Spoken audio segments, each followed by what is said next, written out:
Welcome to the Stoic tide. Imagine living a life where no one, not their rudeness, not their lies, not even their disrespect can shake your peace. Imagine walking through the chaos of the world with a calm, so deep people wonder if you know something. You still hear the insults, you still see the drama, but it no longer enters your system. It touches you, but it doesn't move you. But let's be honest, how many times have you let one careless comment ruin your whole day? How many nights? Have you stared at the ceiling replaying an argument, getting angry all over again, even though the moment's long gone? Most people don't live in peace, they live in reaction. They don't own their emotions. Their emotions own them. One insult, one rejection, one unexpected look, and their entire energy shifts. Not because the world is that powerful, but because they never learned how to take that power back. But here's the truth. Stoicism taught centuries ago, and neuroscience confirms today, you can become emotionally untouchable. Not cold, not numb, but untouchable, like a mountain in a storm. The wind howls, the rain crashes, but the mountain doesn't move. That's the inner strength we're unlocking today, and once you've got it, you'll never be thrown off by what someone says. You'll never feel small because of someone else's mood. You'll never again be angry or bothered by anyone or anything. We're not just talking about staying calm. We're talking about complete emotional sovereignty, real Stoic power, the kind Marcus Aurelius wrote about, not just to look wise, but to survive the weight of an empire without losing his soul. So stay with me. What we're about to dive into will reshape how you see people, how you handle triggers, and most importantly, how you master you. And hey, if you appreciate what we're doing here, the clarity, the calm, the tools to live unshaken, there's just one small favor I'll ask. Hit the subscribe button. It's free. It helps more than you know, and it's the kind of support that keeps this content flowing. It's not them.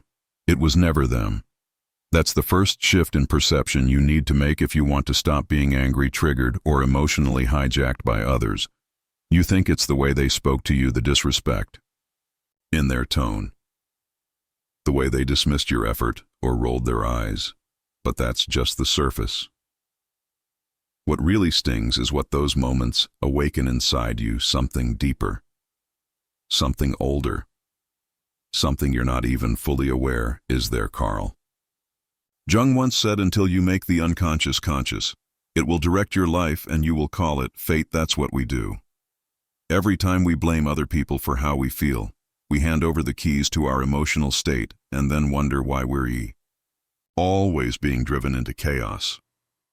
But here's the truth. Nobody can make you feel anything without your participation. Anger, frustration, resentment. They're not caused by other people. They're caused by your response to them, and that response is shaped by the unresolved parts of you that you've been avoiding for years. Think about it. Two people can face the exact same insult. One brushes it off, the other stews in it for days. The insult didn't change. The difference is what it met inside. We're not reacting to what they said or did. We're reacting to what it touches in us. Old wounds, expectations, unquestioned beliefs, and more often than not, it's not even about the moment. It's about everything that moment reminds us of. When someone ignores you and you feel invisible. That pain isn't born in that second, it's a repetition. A mirror, maybe it's reflecting all the times you felt overlooked. Growing up, when someone criticizes you and you explode, that reaction didn't come from the words themselves. It came from a need to protect an identity you've worked hard to maintain. Maybe being seen as competent or good or strong is so central to how you view yourself that even the slightest crack feels like a collapse. That's the real battlefield, not the conversation, not the coworker or the partner or the stranger online. It's what's happening in you. Aristotle said, knowing yourself is the beginning of all wisdom, and self-knowledge isn't just knowing what you like or what your goals are. It's understanding the places in you that still hurt, that still seek approval, that still think peace has to come from being treated a certain way. Here's where the breakthrough begins. You are not your reaction. You are not your anger. you are not. Your pain, you are the one watching those things. You are the awareness underneath it all. The more you connect to that awareness, the less you need the outside world to behave perfectly in order for you to feel okay. That doesn't mean you have to tolerate. Disrespect it means your peace is no longer dependent on the presence or absence of it. That's a whole different level of freedom, because most people aren't really living, they're just reacting. One text ruins their whole morning. One comment online derails their whole mindset. One bad look from someone else and they spiral into self-doubt. That's not living, that's surviving on emotional autopilot. But you can step off that ride, and it starts when you stop making them the villain in your story. The moment you stop saying they made me feel this way and start saying something in me responded to that, everything changes. You take back your power. You begin to ask better questions. Not why are they like this, but why does this bother me so much? Not why are they so disrespectful, but what am I holding on to that makes me so reactive to this, that question? What am I holding on to is where you'll find most of your answers. Plato once said, "The first and best victory is to conquer self," and conquering the self isn't about suppressing your emotions. It's about understanding where they come from and deciding if they still serve you. It's about noticing when your pride wants to fight back, when your ego wants to be right, and choosing not to be led by that. This isn't passivity, it's power. It's the power to choose your response, to feel the rise of emotion and not let it run your next move. That kind of control isn't something you're born with. It's something you train like a muscle. Like discipline, like presence.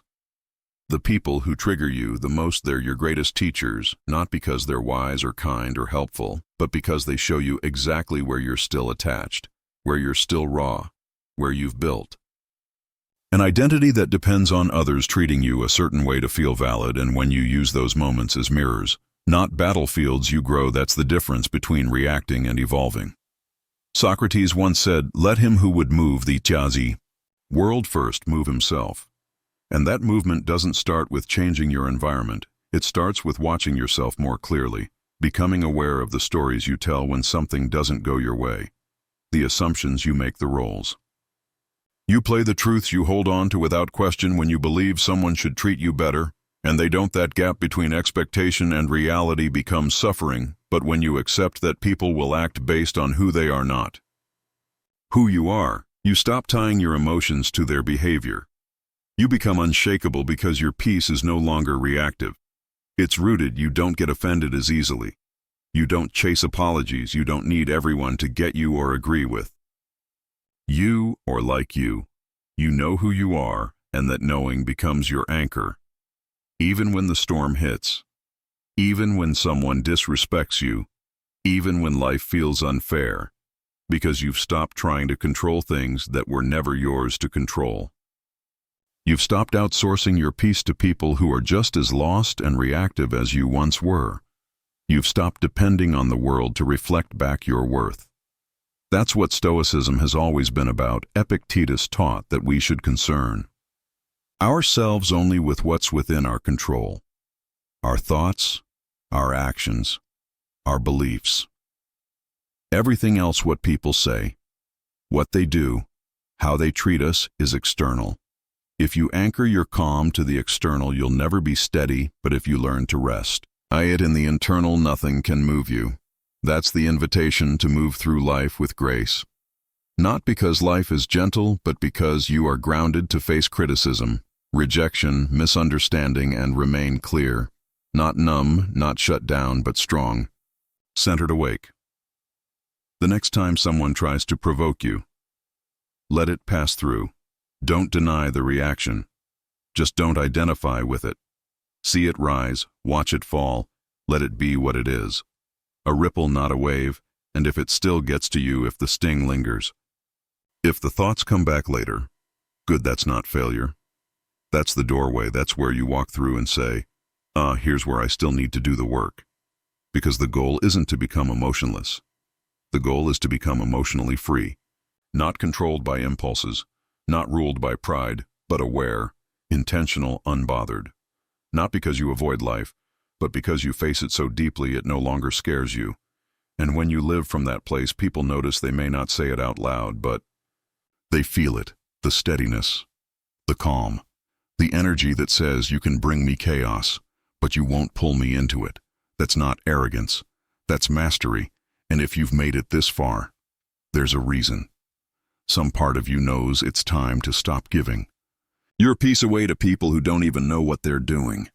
Some part of you knows that your calm is too precious to keep handing out in exchange for approval, validation, or control. You weren't born knowing how to react to rejection. You didn't arrive in this world with a detailed manual that said when someone disrespects you, flare up when they ignore you, crumble when they criticize you, defend your pride at all costs. Those reactions, the quick anger, the defensiveness, the need to prove something, those were learned, passed down, absorbed like secondhand smoke. You didn't write the script, you just started playing the part. That's what makes this so powerful, to realize most of what you think is you, your temperament, your triggers. The way you react under pressure isn't actually you, it's conditioning. It's habit. It's a script that started writing itself long before you were aware. It was even happening somewhere along the way. Maybe someone taught you directly or indirectly that being ignored means you don't matter, that being challenged means you have to fight, that being wrong means you're not enough. These beliefs are like hidden code running quietly in the background of your life, and until you bring them into the light, they'll keep directing your reactions without your permission. Carl Jung said it best, until you make the unconscious conscious. It will direct your life, and you will call it fate. That means every emotional outburst, every sudden shutdown, every time you overthink something someone said, that's not fate, that's not your personality. That's programming, and programming can be rewritten, but you can't change a script. You're not aware you're acting out, so the work begins by becoming the observer, not the actor. You notice, you pause, you step back just far enough to ask, what part of me is speaking? Right now, that question, when asked sincerely, opens the door to everything, because the moment you feel triggered, the moment something or someone lights a fire in you, it's easy to believe that fire is righteous, that it's justified, but strong emotion doesn't always mean truth. Often it just means the script got activated, and when you keep playing out the same emotional loops over and over with different people and different situations, you start to notice something strange. The actors keep changing, but the storyline, it's always the same. That's the giveaway. It's never really about them, it's about what they awaken, and most people never take the time to trace the fire back to the spark. They don't question the reaction. They just assume it's valid because it feels real, but intensity doesn't equal accuracy. Just because you feel it deeply doesn't mean it's rooted in clarity. And when you start to unpack those reactions, what you'll often find underneath isn't strength, it's fear. Fear of being seen a certain way. Fear of not being heard. Fear of not being enough. The script says, if I'm criticized, I must defend. But what if you didn't? What if you simply listened, filtered, and chose your response? Not from fear, but from presence. That's authorship. That's what it means to take the pen back. It doesn't mean you never feel anger or sadness or discomfort again. It means you're no longer reacting from an unconscious place. You're responding with awareness. That space between trigger and reaction, that's where your freedom lives. Viktor Frankl, a man who survived unspeakable trauma, said it like this: between stimulus and response, there is a space. In that space is our power to choose our response. In our response lies our growth and our freedom. Think about how different life feels when you stop reacting from the old script. Someone interrupts you, and instead of jumping to reclaim your voice, you observe, you breathe. You respond calmly, or maybe not at all.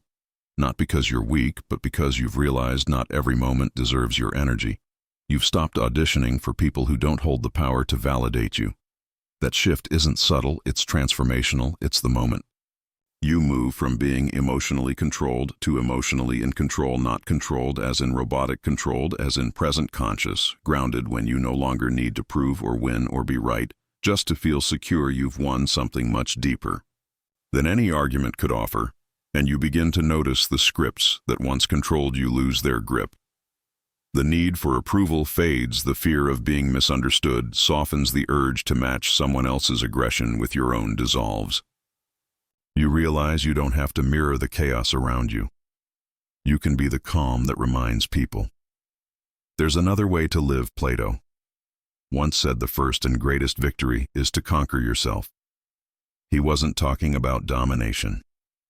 He was talking about discipline, self-awareness, the quiet strength of someone who knows their worth and doesn't need to scream it at the world, because when you're still running an old script, it's not just your emotions that suffer, it's your relationships, your peace, your potential. How many doors have you closed because you reacted too quickly? How many connections have you damaged because the old story said, if they don't respect me immediately, cut them off? That story might have protected you once, but now it's probably keeping you small. Taking authorship of your reactions means you're no longer a puppet of past pain. You start recognizing the patterns, you feel the heat rising, and instead of acting on it, you sit with it. You ask yourself, what would my highest self do here? And then you do that even if it's hard, especially if it's hard. Socrates once said, the unexamined life is not worth living, and if that feels too heavy, let's flip it. The examined life is where you find your peace. That's where you begin to experience something rare in this world. Sovereignty over your inner world. That's not something someone gives you, that's something you claim. And yes, it takes work. Yes, it's uncomfortable at times. Watching yourself isn't always fun, but neither is staying stuck in patterns that keep you reactive, restless, and resentful. When you stop reacting from the script, you start writing something new.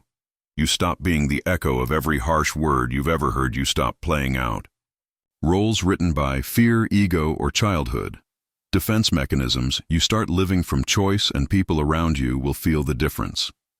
They'll notice you don't flinch the way you used to, that you're not baited by sarcasm or passive aggression, that you don't need to win every interaction. You'll stop chasing closure from people who can't even give it to themselves. You'll stop needing every misunderstanding to be corrected. Sometimes you'll just let it go, not because you're defeated, but because you've chosen peace over performance. That's emotional authorship. That's power. And here's what's even more beautiful: when you start living this way, your presence becomes medicine for yourself, for others. You give people permission to slow down, to reflect, to drop their guard, because your stillness reminds them that maybe, just maybe, they don't have to keep playing the same roles either. So the next time you feel triggered, remember this: that first surge of emotion, it's not you, it's the script, and you don't have to follow it. You can pause, breathe, reclaim the pen, and write something better. Every time you do, you become less of a puppet and more of a presence, less of a reaction and more of a response. And that right there is the path to peace, because the only real control you have is how you choose to show up. Not what they do, not what they say, just you, your awareness, your choices, your script. And if you've come this far, and something in you is waking up, if this resonates in a way you didn't expect, it's not by accident. You were meant to hear it. You didn't lose control when they said the words. You lost it the moment you took them personally. That split second when your heart tightened, your jaw locked, and your mind began spinning with comebacks and judgments. That was the real surrender. The moment you got offended, you gave away your power. And most of us do it without even realizing, not because we're weak, but because we've been trained to believe that offense is a natural, automatic response. Someone insults you, you feel wounded. Someone disagrees with you, you feel threatened. Someone misunderstands you, and suddenly you feel invisible. But what if that pain, that sting, that emotional drop wasn't something that happened to you, but something you allowed? We live in a world where offense is currency. It's how people bond, how they gain attention, how they define themselves by what makes them angry. But when everything offends you, you're no longer responding to reality. You're reacting to a fragile self-image, one that requires constant protection and reinforcement, and that's exhausting. Aristotle once said, anybody can become angry, that is easy, but to be angry with the right person, to the right degree, at the right time, for the right purpose, and in the right way, is not within everybody's power. He was pointing to something most people overlook: Real emotional power isn't found in reaction. It's found in restraint, in discernment, in choosing what deserves your energy. Because here's the thing, offense is not objective. What hurts you might not even register for someone else. It's not the event, it's your interpretation. It's the story your mind tells. The second something uncomfortable happens, they're disrespecting me. They don't value me. They're trying to hurt me. And once that narrative locks in your nervous system, reacts as if it's the truth, but offense isn't. An alarm, it's a mirror. It reflects what parts of your identity are still fragile, still unhealed. That's where your real work lives, not in silencing the world around you, but in strengthening the world within you. Because when your sense of worth depends on everyone treating you perfectly, you're always at risk.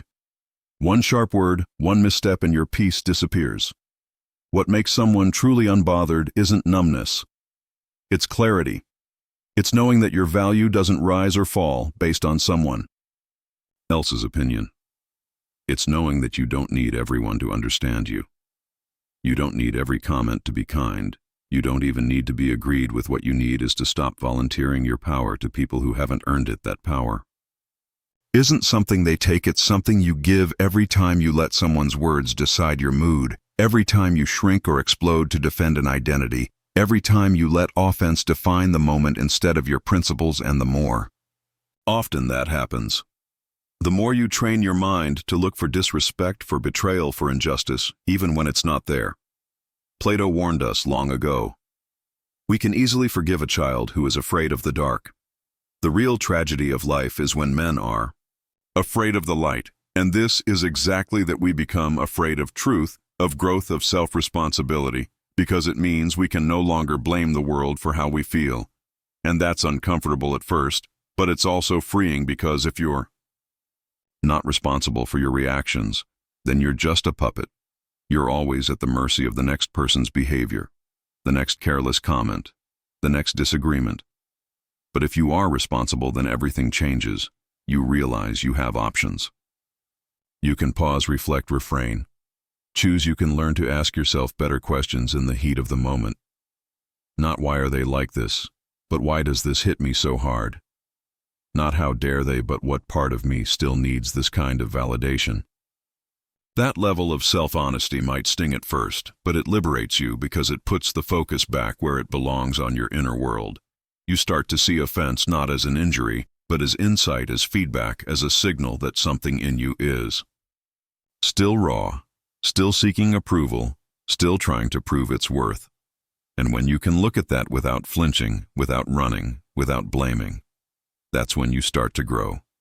Socrates once said, the secret of change is to focus all of your energy not on fighting the old, but on building the new. Getting offended is often just fighting the old beliefs, old stories, old defenses. But when you stop feeding that loop, you can start building something stronger, a new default, one rooted in confidence, in composure, in quiet strength. You stop reacting from your wounds and start responding from your values. You become harder to provoke, not because you're colder, but because you're wiser, because you know the difference between something that's harmful and something that's just uncomfortable, between disrespect and misunderstanding, between actual threats and imagined ones. The moment you realize you don't have to respond to every challenge is the moment you step into a deeper kind of freedom. And that freedom isn't about letting people walk all over you. It's about refusing to let them walk inside your mind without permission. Let's say someone insults you. You hear it, you feel it, but you don't react. You don't internalize it. You watch it like a passing car. It's there, you see it, but it doesn't hit you. That's not detachment, that's self-respect. You respect yourself enough not to let a few careless words rewrite your self-image. And when you operate from that place, your energy changes. You stop needing to prove yourself in every interaction. You stop getting sucked into pointless arguments. You stop throwing away your peace like it's cheap, and people feel it. They may not say it, but they sense the difference, that groundedness. That emotional weight, that quiet command that says, I'm not here to be triggered, I'm here to be free. Freedom in this sense isn't just about time or money or lifestyle. It's emotional sovereignty. It's knowing that you are the one in charge of how. You feel, not the world, not the crowd, not the algorithm, not the stranger in the comments. You. And yes, it's hard sometimes, especially when the insult feels personal. When it echoes something you already feared was true. That's when offense feels most justified. But it's also when the opportunity for growth is greatest, because it invites you to look inside and ask, is this something I believe about myself? If it is, work on it. If it's not, let it go. Either way, you win. Carl Jung said everything that irritates us about others can lead us to an understanding of ourselves. That quote alone could change your life if you take it seriously, because it shifts the whole focus from blame to clarity, from defensiveness to depth, from being a victim of every interaction to becoming the master of your inner experience.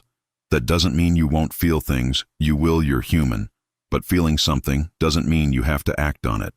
And that's where power lives, in the space between the I, feeling, and the action, in the choice to breathe instead of lash out, to listen instead of argue, to let the moment pass without turning it into a storm. So the next time you feel the sting of offense rising, remember, this is a fork in the road. You can give your power away, or you can keep it. You can replay the insult in your head all night, or you can see it for what it is. A passing thought from someone who may not even understand themselves, because in the end, what offends you reveals more about you than it does about them. It points to the edges of your ego, the cracks in your confidence, the places you're still not fully at peace with who you are. And when you heal those places, the world stops being so loud, so hostile, so threatening. You start to move differently, speak differently, think differently. You don't walk into every room trying to protect yourself. You walk in already whole. It's about knowing you don't need to be offended to stand strong, and when you finally stop giving it away, that power becomes yours again, fully, quietly, permanently. When someone lashes out, mocks you, or treats you coldly, for no clear reason, your first instinct might be to take it personally, to believe it's an attack, to feel like you did something wrong, or that you're somehow not enough. That's how we've been trained to think. If they're upset, it must be about us. If they're distant, we must have failed. But the truth, the deeper truth, is this: they're not attacking you, they're bleeding on you. That anger, that sarcasm, that sharp look, it's not a weapon aimed at your identity, it's a symptom of something unhealed in them. Pain has a way of leaking out. Sometimes it erupts, sometimes it festers silently, but it always shows up somewhere. And often it lands on the people closest by you. Just happened to be standing there when it spilled over. Carl Jung once said, knowing your own darkness is the best method for dealing with the darkness of other people. What he meant is this: the more you understand your own wounds, your own emotional history, the easier it becomes to see that others aren't trying to hurt you. They're trying to survive themselves. And sometimes survival looks like silence. Sometimes it looks like control. Sometimes it looks like cruelty. But in almost every case, it's just pain in disguise. Think about how you behave when you're hurting. Do you always communicate clearly? Are you always patient, open, and kind when you're overwhelmed, scared, or grieving something? Privately, probably not. That's not because you're a bad person. It's because pain narrows the mind. It turns the heart inward. It shuts down empathy, and that's what happens to others too. But here's where most people get stuck. They think recognizing someone else's pain means excusing their behavior. It doesn't. You can still set boundaries. You can still say this isn't okay, but you say it with clarity, not with confusion. You say it without tying their pain to your worth, because when someone treats you with disrespect, the danger isn't just what they say or do. It's what your mind makes of it, the interpretation, the story that forms. They ignored me, so I must not be valuable. They yelled at me, so maybe I deserved it. These quiet conclusions are where the real damage lives. But when you remember that their behavior is about them, not you, something changes. You stop absorbing the energy. You stop replaying The moment on a loop, you don't carry it into your sleep, your relationships, your self-image. You see the pain for what it is. Misplaced, misdirected, misunderstood, but not yours to carry. Socrates taught that people are not angry at you, they are angry at themselves for not being able to manage you. That's a humbling thought. What seems like an attack is often a reaction to their own lack of control, their own inner chaos. Your calm, your confidence, your silence. It reminds them of what they haven't resolved. And sometimes that's enough to trigger them. It's not your job to fix them, but it is your responsibility not to internalize it, because if you let their bleeding define you, you become a reflection of their wounds. Not your truth, you start to react. Instead of respond, you match their tone, you mirror their dysfunction, and slowly, without noticing, you become part of the pain cycle too. But there's another path, one where you don't have to retaliate, one where you don't have to shrink, one where you simply stand in your strength and say, I see what this is, and it's not mine. That's not indifference, it's mastery. It's the kind of inner stillness that can only come when you realize your self-worth doesn't rise or fall with someone else's. Mood. Plato once wrote, "Be kind, for everyone you meet is fighting a hard battle." He didn't say, everyone deserves your energy, but he did remind us that most people are carrying something invisible, an old betrayal, a deep fear, a relentless voice in their head that never lets them rest, and when that pressure builds, it erupts often onto the wrong person. That doesn't mean you should accept mistreatment, it means you no longer mistake it for truth. This is how you hold your ground. You recognize the pain, you honor your own boundary, but you don't take the insult into your identity. You don't let someone else's behavior rewrite your story. You just let it pass, not because you're weak, but because you're finally strong enough not to need their validation. And what happens over time is remarkable. You start to see patterns that were invisible before you notice how often people lash out after being hurt, how quickly coldness follows insecurity, how silence often masks fear of rejection. Suddenly, the behavior that once confused or wounded you becomes easier to interpret. You stop guessing what's wrong with you and start understanding what's unresolved in them. That shift is subtle, but it's everything. It's the difference between spending hours trying to fix yourself to win someone's approval and spending that same time returning to your own peace. It's the difference between reacting with anger and responding with clarity. It's the difference between making someone else's wounds about you and letting them stay where they belong. But let's be honest, this isn't easy, especially when the words cut deep, when they come from someone you love or someone you trusted in those moments. It's natural to feel shaken. That's okay. You're not a robot. You're not here to be untouched, but you are here to be aware, to notice the reaction, to witness it, and then to remind yourself, this pain is theirs, not mine, because the moment you internalize it, you make it part of your identity. And once it's in there, it becomes harder to shake. You carry it into the next interaction, the next relationship, the next version of yourself, and before you know it, your reflection is shaped not by truth, but by wounds that never belonged to you. Aristotle said, we are what we repeatedly do. Excellence then is not an act, but a habit. So is peace, so is presence, so is emotional freedom. It's not a one-time epiphany, it's a daily choice to return to your center, to see things clearly, to feel the pain without becoming it. The next time someone is sharp with you, try this pause. Take one breath, then say silently, this is their storm, not mine. You don't need to fix it. You don't need to understand it. You just need to know that it's not a reflection of you. And if that helps even once, if it saves your peace for one day, then it's worth it, because the people who bleed on you, they may never know the impact of their words, but you do. And that awareness gives you something rare, the ability to stop the cycle, to end the transfer of pain, to feel what's happening around you without letting it redefine what's happening within you. So when the world gets loud and the comments get sharp and the people around you forget their own worth and try to project it onto you, stay rooted, not defensive, not dismissive, just steady. No one tells you this when you're young, but the deepest emotional pain you'll feel in life often won't come from what people do. It'll come from what you expected them to do, and they didn't. That sting you carry, the disappointment that lingers, the tension you replay in your head late at night. It's usually not about the words said or the silence that followed. It's about the invisible contract you were holding on to, the one that said, if I'm kind, they'll respect me. If I show up, they'll value me. If I'm honest, they'll never hurt me. But no one signed that contract except you.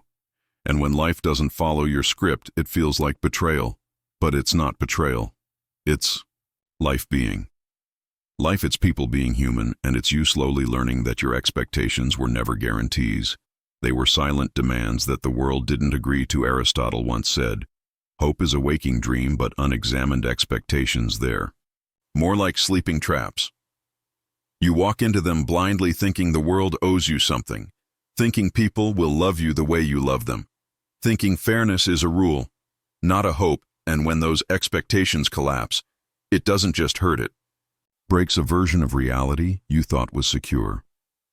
We don't often realize it, but most of our emotional suffering is self-authored, not consciously, not with malice, but through the quiet, constant creation of inner contracts with our friends, our partners, our family.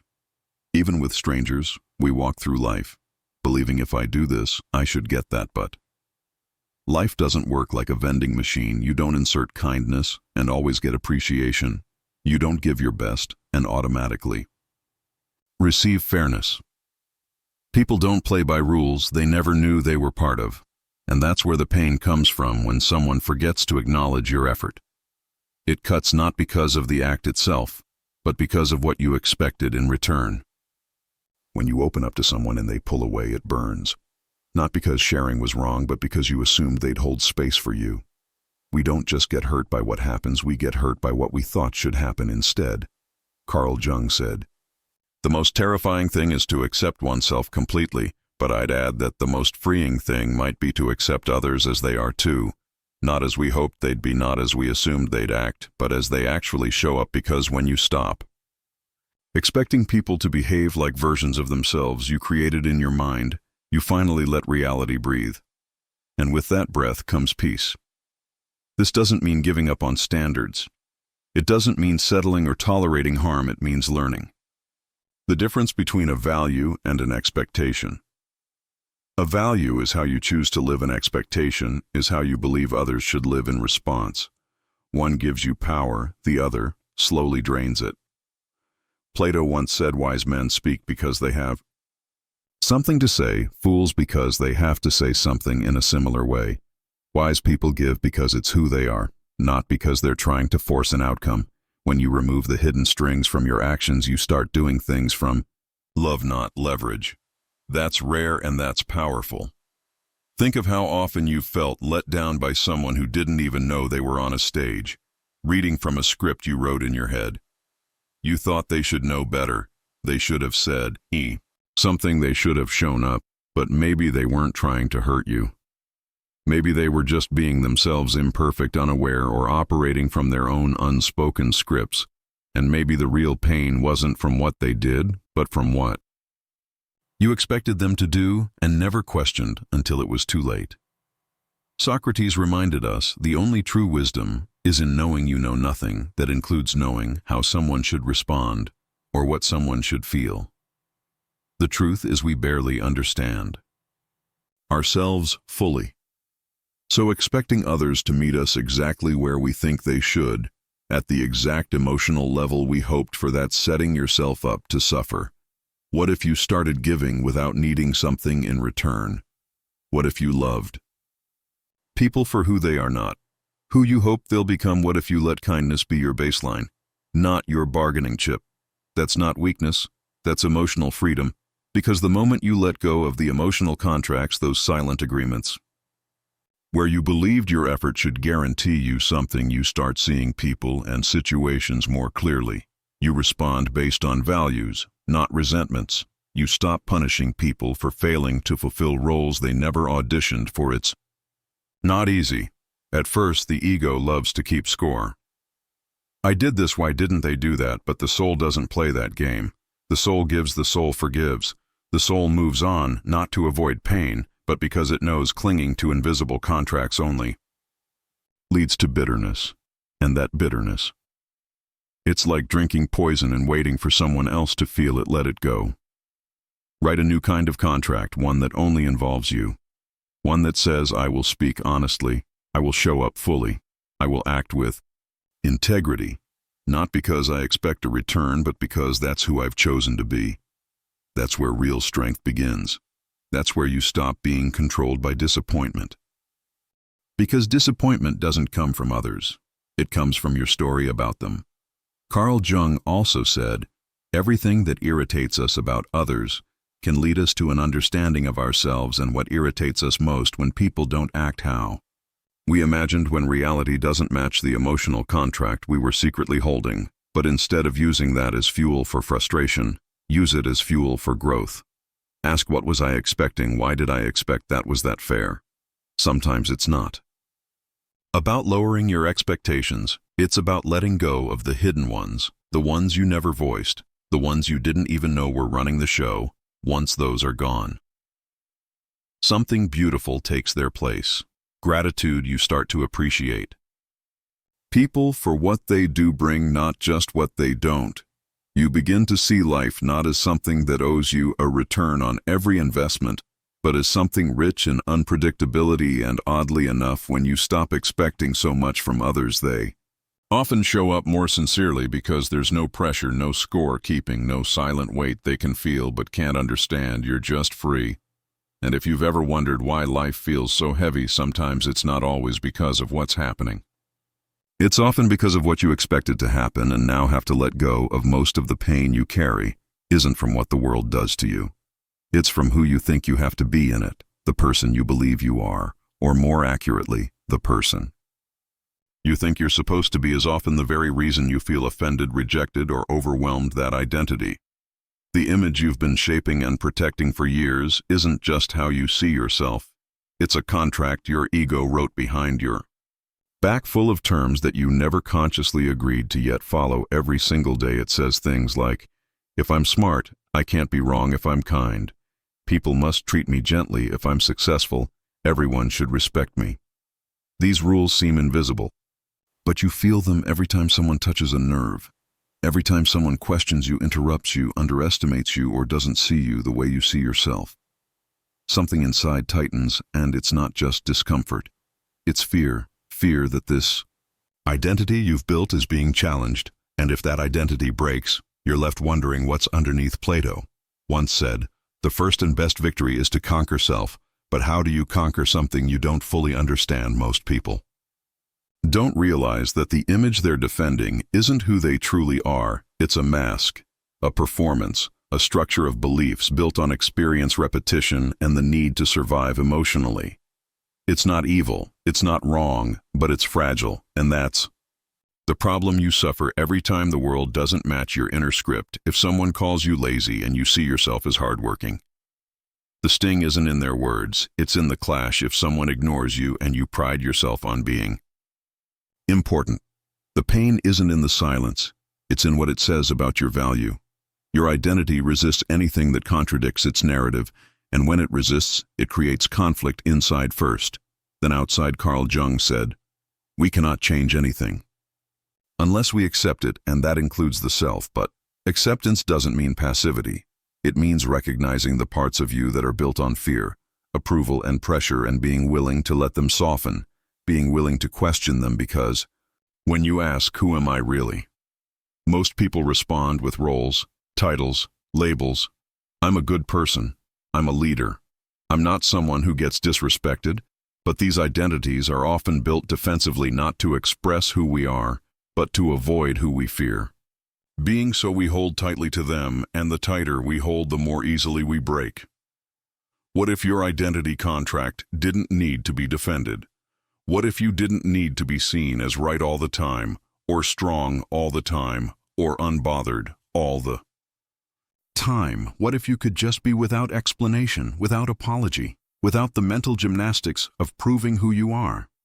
Socrates reminded us, the unexamined life is not worth living, and when you stop to really examine your emotional patterns, what you often find is that pain follows protection.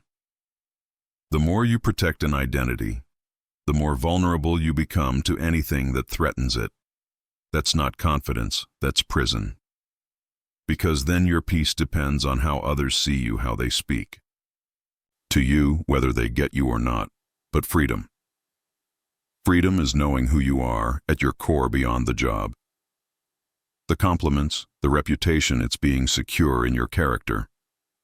Even when someone else questions your behavior, it's being rooted in your values. Even when someone misunderstands your actions, it's the quiet knowing that you don't have to be seen as perfect to be whole. Aristotle believed that knowing yourself is the beginning of all wisdom, but knowing yourself means more than just being aware of your preferences or goals. It means being willing to dismantle the identity you've built if it's keeping you from peace. It means asking, is this version of me helping me grow or just keeping me safe from judgment, safe from rejection, safe from ever having to admit you're still learning, still evolving, still unfinished. And when you let go of the identity contract, something surprising happens.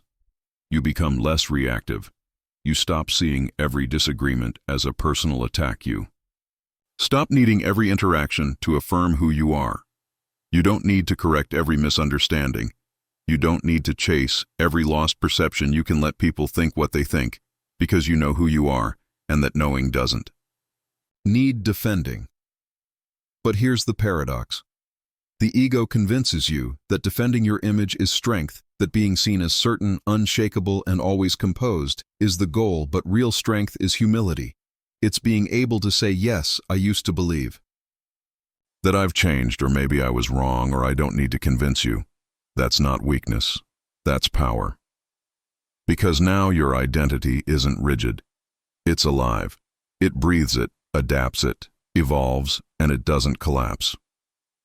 Every time someone pushes back, think about how much energy you've spent trying to manage your image, how many words you've used to explain yourself, how many moments you've lost replaying a comment or conversation just because someone didn't see you the way you wanted to be seen. That's not living, that's reacting, and reaction is always rooted in fear. Fear of being misunderstood, fear of not being enough, fear that if the image cracks you'll fall apart. But you won't, because you are not the image, you are the awareness behind it. Carl Jung also said the privilege of a lifetime is to become who you truly are, not who you were told to be, not who you think you have to be, who you truly are. When you strip away the labels, the pressure, the performance, that version of you doesn't need applause. It doesn't need defense. It just exists, steady, present, and real.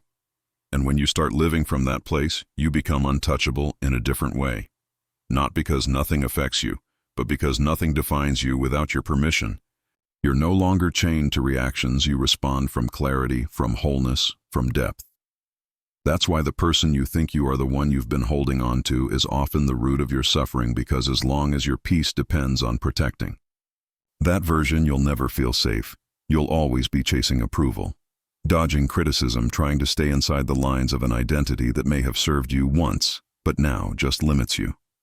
So tear up the contract. You don't need to be the smartest in the room, or the most respected, or the most agreeable. You just need to be honest with yourself about what you're still clinging to, about the parts of you that still feel like they need to earn love, respect, or belonging. And once you can admit that you're already free, because now you're not driven by image, you're guided by truth. Your truth, the one that doesn't require performance or perfection, just presence. At some point you learn to wear a mask, not the kind you see in costume shops, but the invisible kind. The smile when you're hurt, the silence when you want to scream, the confidence that hides uncertainty. It didn't happen all at once. Maybe you started shrinking your truth in a relationship to keep the peace. Maybe you held back your pain to avoid being seen as dramatic, or maybe you overachieved, overexplained, overcompensated, just to feel like you were finally enough. The mask isn't evil. It was born from survival, from moments when you felt it was safer to perform than to be seen. It helped you navigate a world that isn't always kind to authenticity. But as time went on, The mask stopped being a tool and started becoming your identity. You forgot where it ended and you began, and now you're exhausted, not because you're weak, but because living out of alignment is one of the heaviest things a person can carry. Every interaction becomes a calculation, every conversation, a performance. Every room you walk into feels like a stage where you have to measure your words, tone down your opinions, or play the part others expect of you.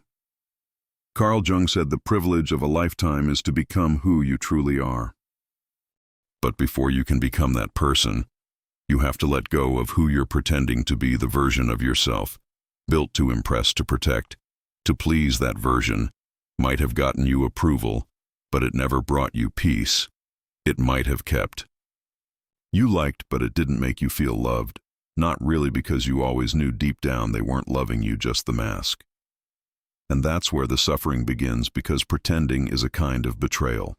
A soft one, a subtle one, but a betrayal. Nonetheless, every time you silence your truth to be accepted, a piece of your soul pays the price. Every time you laugh at something that hurts you, downplay your needs, or act unaffected when you're actually falling apart, the gap between who you are and who you present widens. Socrates once said, to know thyself is the beginning of wisdom, but knowing yourself requires looking at the parts you've hidden, not just from others, but from yourself. It means asking the hard questions: who am I when no one is watching? What do I believe when I stop trying to be agreeable? What do I actually want, not just what's expected? The answers might shake you. They might unravel the persona you've spent years building, but what's waiting on the other side is something infinitely more real and more peaceful, because when you burn the mask, you stop negotiating for belonging. You stop earning your worth through performance. You stop being afraid of being misunderstood, because you finally understand yourself. Aristotle said happiness belongs to the self-sufficient, and self-sufficiency isn't just about material independence, it's about emotional sovereignty. It's the ability to show up as you are unapologetically and let the world respond however it will. Some people will draw closer, some will walk away, but either way, you're finally being seen. Not for the role, not for the reputation, but for the soul beneath it all.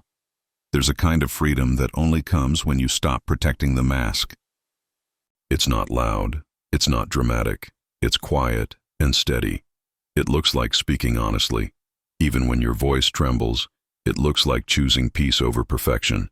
It looks like no longer needing to prove your value in every room you walk into. And no, it doesn't mean you abandon growth. It means you grow from truth, not pressure. It means you develop not to become worthy, but because you already are. You're not chasing wholeness anymore, you're coming back to it. People will feel the difference. When you live without a mask, your presence becomes magnetic. Not because you're trying to be impressive, but because you're real. Because people can sense when someone is grounded in their truth. There's a quiet strength in it, a peace that doesn't need to be explained. The world may not always reward it, but your soul will. Carl Jung also reminded us the most terrifying thing is to accept oneself completely. But if you can do that, if you can look at your fears, flaws and desires without turning away, you'll stop needing the mask, because now you're not hiding from others. You're no longer hiding from yourself. Most people walk through life hoping it'll be smooth, calm, predictable. They say things like, I just want peace, or I can't handle another problem right now, as if life is supposed to wait until they feel ready. But life doesn't ask for your permission. Chaos doesn't knock before it enters. The question is never if it'll arrive, it's how you'll handle it when it does. That's the difference between being reactive and being ready. Emotional resilience isn't built in peaceful moments. It's built before the storm, in silence, through something the Stoics called premeditatione malorum, the premeditation of evils. The idea was simple but powerful. Visualize what could go wrong before it does. So you're not blindsided by it, not to create fear, not to attract suffering, but to rehearse your response, to train your mind for impact before impact hits. Most people don't do this. They walk around with unspoken assumptions: today will go well. People will be respectful, nothing will go wrong. So when someone's rude, when a plan falls apart, when emotions run high, they collapse. Not because the situation was unbearable, but because they never mentally prepared for it, and what you don't prepare for will own you. Imagine starting your day with just 2 minutes of premeditation. You pause and think, today I might be ignored. Someone might disappoint me. I might feel triggered. And then you mentally walk through those scenarios, not with panic, but with calm. You see the person rolling their eyes. You feel the tension rise, and instead of reacting, you breathe. You choose silence. You picture yourself grounded. What you're doing in that moment is building muscle, not physical muscle, but emotional muscle, and like all muscle, it only grows through resistance. The Stoics weren't pessimists. They weren't obsessed with pain. They were wise enough to know that the best way to stay calm is to expect the heat and rehearse staying cool inside it. Aristotle said we become just by doing just acts, temperate by doing temperate acts, brave by doing brave acts. But how do you start acting brave if you've never practiced it in your mind? The brain doesn't know the difference between imagination and reality. Athletes use mental rehearsal, so do performers, soldiers, surgeons. Why not you? When you rehearse chaos before it finds you, you shift from being emotionally fragile to emotionally prepared. You no longer rely on circumstances to keep you balanced. You rely on training, and that training is simple. Visualize the hard thing and visualize yourself moving through it with grace. Think about how powerful that is. Someone interrupts you in a meeting. In the past, your heart would have jumped. Your pride would have snapped back. But now you've seen this before in your mind. You've trained for this, so you pause, you breathe. You let the moment pass without letting it control you. That pause, that's the product of rehearsal. Carl Jung said, until you make the unconscious conscious, it will direct your life, and you will call it fate. Mental premeditation is how you make the unconscious conscious. You shine light on the situations that usually trigger you and say, I see you coming, and because you've already practiced your piece, you don't have to build it in the middle of the storm.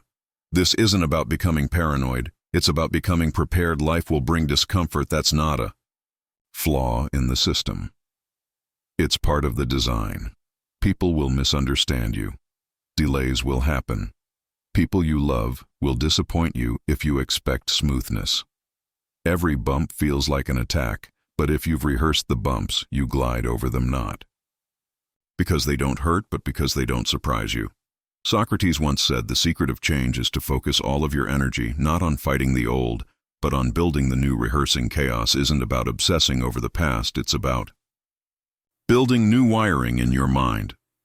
So when tension comes, you don't default to panic or blame. You default to stillness. You become like a ship that doesn't sink when the waves hit, not because it never encountered a storm, but because it was built for it. That's what you're doing every time you mentally walk through a difficult moment and train your reaction not to be perfect, but to be present, not to control the world, but to stay in control of yourself.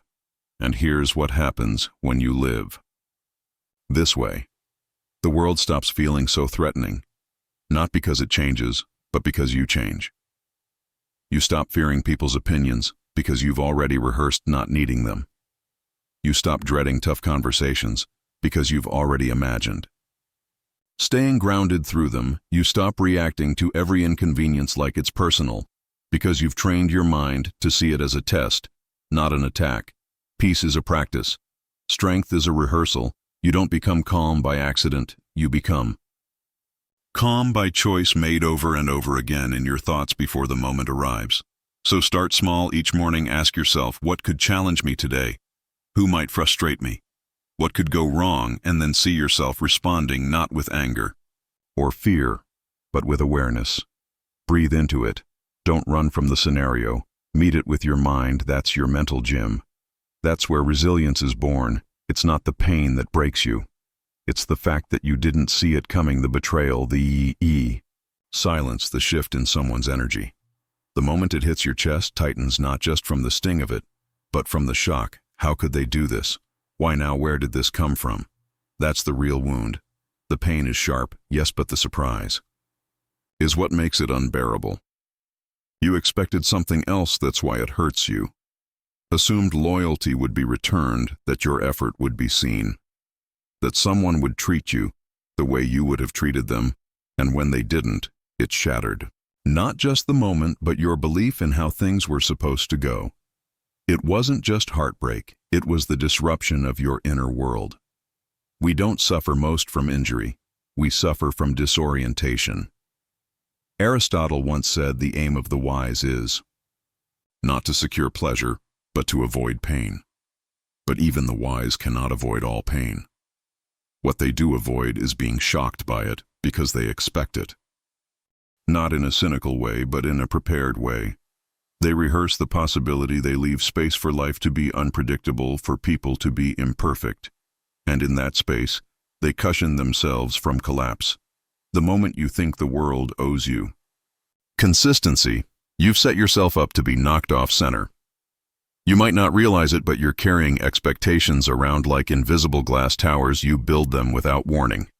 You stack them on people, on plans, on circumstances, and when life bumps into them, and it always does, they crash and you call it pain.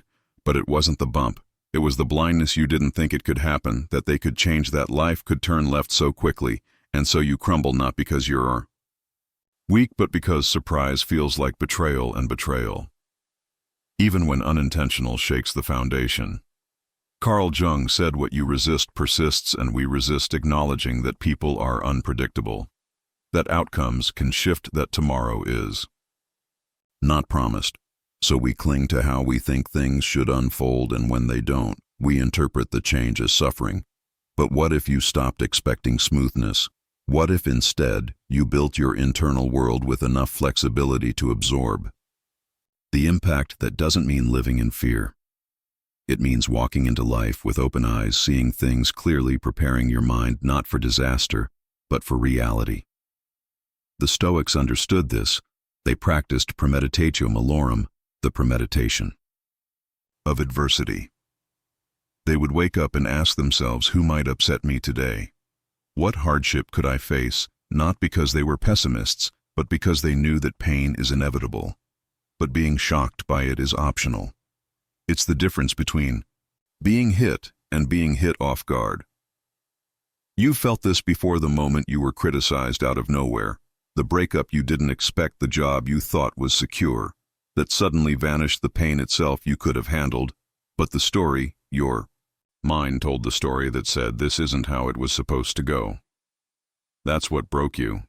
Socrates reminded us, he who is not contented with what he has would not be contented with what he would like to have. That includes emotional expectations. If you demand constant ease, constant praise, constant alignment with your ideals, then you'll live in a state of emotional fragility. Every deviation becomes devastation. But when you begin to expect that pain is part of the journey, not the enemy, but the teacher, you start to move differently. You stop reacting like a victim and start responding like a student.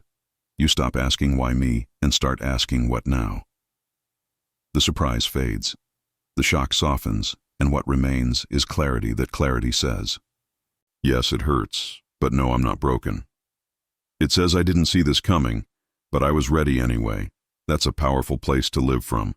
It's not about anticipating every event you can't. Life will always hold surprises, but it is about shifting your relationship to those surprises. Learning not to build your identity around what you expect, but around how you adapt when someone lets you down. It doesn't shake your foundation because you never built it on them in the first place. When plans fall through, you adjust because you never believed control was your security. When life turns suddenly, you pause because your strength comes from response, not prediction. This mindset won't eliminate pain, but it will eliminate the extra pain, the confusion, the disbelief, the spiraling. It will allow you to feel what's real without being consumed by what's imagined. Plato said, reality is created by the mind.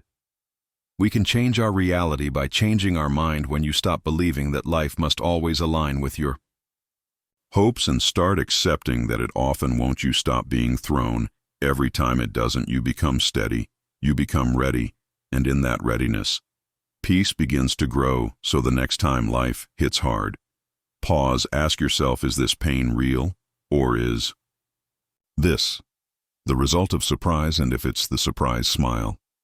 Quietly, you just found your edge. Now it's time to round it out. Anger doesn't always shout. Sometimes it simmers. Sometimes it explodes. Sometimes it looks like control, and sometimes it looks like collapse. But almost every time, if you really strip it down, it's not about the principle, it's about the ego. That voice inside that whispers, how dare they, the one that takes things personally, that needs to be right, that equates being challenged with being disrespected. The truth is, anger, especially the kind that owns you, isn't a noble defender of justice. It's usually just pride in a costume. We love to think our anger is justified. We say things like, I'm just standing up for myself, or I won't let anyone treat me that way. But beneath those phrases is often a fragile identity trying to protect itself from being pierced. We confuse ego preservation with personal integrity, but they're not the same. Carl Jung said, everything that irritates us about others can lead us to an understanding of ourselves. That irritation, that quick rise of emotion, it's a flare, not from the world but from within. It signals where we've attached our worth to something external, someone's approval, someone's tone, someone's understanding, and when that external thing shifts, our ego scrambles, it panics, it burns, and that fire becomes our reaction. Anger can feel powerful. It can feel clarifying, even addictive, because it gives you something to hold when things feel out of control. It becomes a mask for deeper emotions. You don't want to face shame, insecurity, fear of not being seen, and so instead of asking, why does this hurt, you say, they shouldn't have done that. The attention shifts outward. The energy turns defensive. The wound hides. Socrates once said, an unexamined life is not worth living, and an unexamined anger is especially dangerous because it convinces you that it's noble, that it's honest, that it's who you are, but anger left unexamined becomes a tool of the ego. It doesn't ask for truth, it demands dominance. It doesn't seek peace, it seeks validation. We've all felt it, that moment when someone interrupts you and your body tightens, when you're criticized and your pride jumps in to defend, when you're misunderstood and you feel the urge to correct, to shout, to prove. But those reactions don't come from clarity, they come from identity, from the unconscious belief that I must be seen a certain way or I am not enough. Aristotle said anybody can become angry, that is easy, but to be angry with the right person, to the right degree, at the right time, for the right purpose, and in the right way, that is not easy. That kind of anger is rare because most people don't pause to check the source. They just let it spill onto loved ones, onto strangers, onto themselves, and then they live in the aftermath. Apologies, guilt, distance, regret. But what if you did pause? What if in that heated moment, instead of speaking from fire, you asked yourself, what part of me feels threatened? Right now, that question softens the edges, it brings light to the ego's grip, and once you see it, you're not held hostage by it anymore. The ego thrives in silence. In your silence, it grows. When you don't examine your reactions, when you confuse volume with truth, when you let pride speak louder than presence, but when you bring awareness into the heat. The ego shrinks, not instantly, but steadily. This isn't about becoming emotionless. It's about becoming conscious, so that your anger doesn't destroy what you're trying to protect, so that you stop fighting for your identity and start living from your essence. There's a difference. One is reactive, defensive, exhausting the other. Is calm, grounded, free. Plato said, wise men speak because they have something to say. Fools because they have to say something when anger rules you. You have to say something you feel compelled to defend, to prove, to explain, but when you're grounded. In truth, you can speak only when it serves peace. You can stay silent, not out of weakness, but out of power. And here's the paradox. The less you act from ego, the more people feel your strength. You stop chasing validation and start radiating stability. You stop needing to win arguments and start owning your energy. People feel safer around you, not because you're passive, but because you're not explosive, because your calm is real. So when anger comes, and it will, don't fight it, don't shame it, just slow it down, peel it back. Ask yourself, what am I protecting right now? What belief about myself feels at risk? And then breathe, because that breath, that's where you take your power back. You won't always get it right. You'll snap. Sometimes that's okay. Growth isn't perfect, but every time you choose reflection over reaction, you rewrite the script. You become less controlled by pride, more anchored in truth. Most people think power is loud, that it looks like dominance, quick words, sharp comebacks. That if you don't speak up immediately, you've lost the moment. But real power, deep, grounded, unshakable power, often looks like stillness. Not because you have nothing to say, but because you're strong enough to wait, because you've realized that silence isn't weakness, it's wisdom in the space between reaction and response. There's a door, most people rush right past it. Something gets said, emotions rise, and the mouth opens before the mind catches up. But when you pause, when you say nothing and feel everything, you enter that door. That's where awareness lives. That's where you stop being driven by emotion and start observing it. Carl Jung once said, "Until you make the unconscious conscious, it will direct your life and you will call it fate." The sacred pause is how you begin making the unconscious conscious. It's how you step outside the automatic programming, the defensiveness, the insecurity, the ego, and ask, what's really going on in me right now? That one breath, that one beat of silence tells you more than one, 0 words ever, could. It shows you where your wounds are, where your triggers live, where your values begin and your pride ends. It reveals whether you're about to speak from clarity or from fear, whether what you're about to say is helpful or just habitual. We live in a culture that idolizes speed. Quick replies, instant opinions. But wisdom doesn't rush. Truth doesn't shout.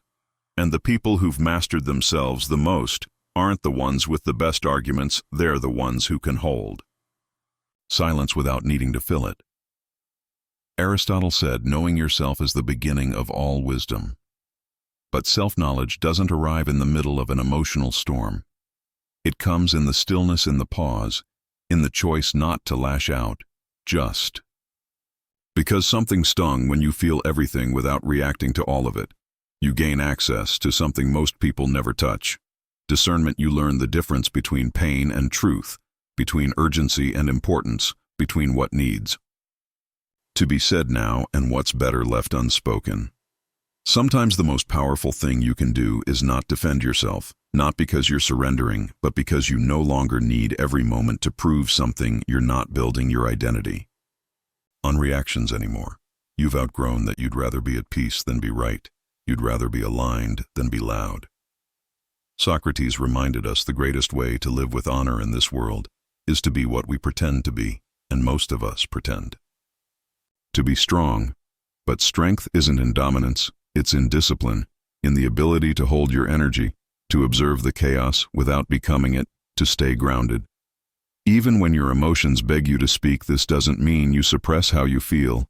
It means you feel more, not less. You feel deeper, because when you don't rush to react, you finally hear the full message.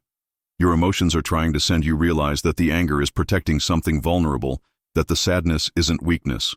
It's longing, that the anxiety is pointing to where you still seek control, and you can sit with all of it without judgment. This is emotional sovereignty, the ability to respond from awareness rather than react from conditioning. And the beautiful part, that pause grows stronger every time you choose it, every moment you decide to wait, to breathe, to feel without responding. You're strengthening a muscle. You're retraining your nervous system. You're becoming a calmer, more powerful version of yourself. 1. Who can weather storms not because they don't hurt, but because you're no longer swept away by every wave. Plato said, "Wise men speak because they have something to say. Fools, because they have to say something." The sacred pause gives you time to discover which one you're about to be, and if you wait long enough, if you let the emotion pass through fully, you'll notice something remarkable. What felt like urgency often fades. What felt like injustice often softens. What felt like an emergency often turns out to be just another test of your presence saying nothing doesn't mean you do nothing. It means you choose what comes next, rather than letting emotion choose for you. That's real freedom. That's what separates those who are owned by their reactions from those who own their responses. So the next time your emotions rise, pause. Say nothing, feel everything. Let the moment show you who you really are underneath the impulse. Let it teach you about your patterns, your growth. Your inner landscape. Let the silence speak louder than your ego. Because your true power doesn't come from what you say. It comes from what you don't need to say. It's easy to point the finger outward to say they disrespected you, they triggered you, they made you feel small. The mind does it so quickly, so naturally. Someone rolls their eyes, interrupts you, forgets to include you, and instantly the blame lands outside. But what if the discomfort you feel in those moments doesn't actually come from them? What if the mirror isn't facing outward at all? What if it's turned inward? What if the reflection you're reacting to is your own? It's not them, it's what they awakened in you. Carl Jung said everything that irritates us about others can lead us to an understanding of ourselves. That irritation, that tightness in your chest, that heat behind your eyes, it's a flare, not a weapon, not an attack. A flare pointing you toward an unhealed part of yourself, and if you're willing to look really, look, you'll see it's not the other person you're at war with. It's the story you've been telling yourself for years. The story that says you have to be liked to be worthy, that you must always be right to be respected, that if someone doesn't choose you, there must be something wrong with you. These stories live deep and they sit silently until someone usually unintentionally bumps into them. When that happens, it's not their behavior alone that hurts, it's the echo of the wound inside. That's why the same situation can make one person explode and another stay calm. It's not the moment, it's the meaning, the filter, the history underneath. Think about it. You're ignored in a conversation. One part of you brushes it off, another part spirals. Why? Because being ignored might not just feel rude. It might remind you of something older, a moment where you felt invisible as a child, a time when your voice didn't matter. The pain isn't new, it's been waiting, and the other person just held up the mirror. But most people don't pause long enough to see that they react. They point, they push away the discomfort instead of pulling it closer and asking, why does this moment feel so sharp? The world becomes a minefield full of potential threats. When in truth, the only thing that's being threatened is an idea you've wrapped around your identity. Aristotle said, knowing yourself is the beginning of all wisdom. But self-knowledge isn't always pleasant. It asks you to stop blaming and start investigating. It requires the courage to say, it's not just what they did, it's what it touched in me. That shift is hard, but it's the doorway. Because once you take responsibility for your reaction, you regain power. Not power over others, power over yourself. You stop being controlled by every glance, every tone, every offhand comment. You see the trigger, you feel the pain, but now instead of projecting it outward, you trace it inward, and that tracing leads you somewhere real. You may find an old belief that no longer serves you, or a part of yourself you've been neglecting, or a version of you that still feels 10 years old and unworthy, and suddenly, the moment that looked like rejection becomes an invitation to heal, not just defend. Socrates once said, the shortest and surest way to live with honor in the world is to be in reality what we would appear to be. And in reality, we are not as calm as we pretend to be, not as healed, not as unfazed. The mirror moments, the ones that provoke us, reveal where the work is still unfinished, and that's not failure. That's guidance. You don't need to be ashamed of your reactions. You just need to be curious about them, to sit with them long enough to ask, what part of me still believes this? Because once you see it, really see it, you can begin to choose differently. The next time someone disrespects you, pause, ask, what belief about myself is being activated right now? The next time someone leaves you out, ask, why does this make me feel abandoned? You'll start to notice a pattern. You'll stop reacting to the person and start responding to the pain. And that's when healing begins, Because when you realize that the mirror is inside, you stop needing the world to fix itself for you to be okay. You stop demanding perfect behavior from imperfect people. Just so you can feel whole, you no longer require constant reassurance, constant agreement, constant validation. You understand that the world will keep reflecting, and your job is to keep looking. Plato said the greatest wealth is to live content with little. That includes needing little from others to maintain your peace. When your sense of stability comes from self-awareness, not external behavior, you become far more resilient, far more grounded, far more present. And when you live like that, people notice, not because you tell them, but because you stop reacting like someone desperate to control the narrative. You stop fighting shadows. You stop chasing apologies. You let people be who they are and let those moments teach you about who you are. So the next time someone shows you something uncomfortable, don't just flinch and walk away. Don't rush to defend or correct. Ask yourself, what is this showing me about me? Most people live trapped inside their own reactions. They hear a tone, see a look, feel an energy shift, and suddenly they're deep in it, defending themselves, overthinking, matching the other person's mood without even realizing it. But what if you could pull back? What if, in the middle of the moment, you didn't have to be the person experiencing it? You could simply watch them like you're not you.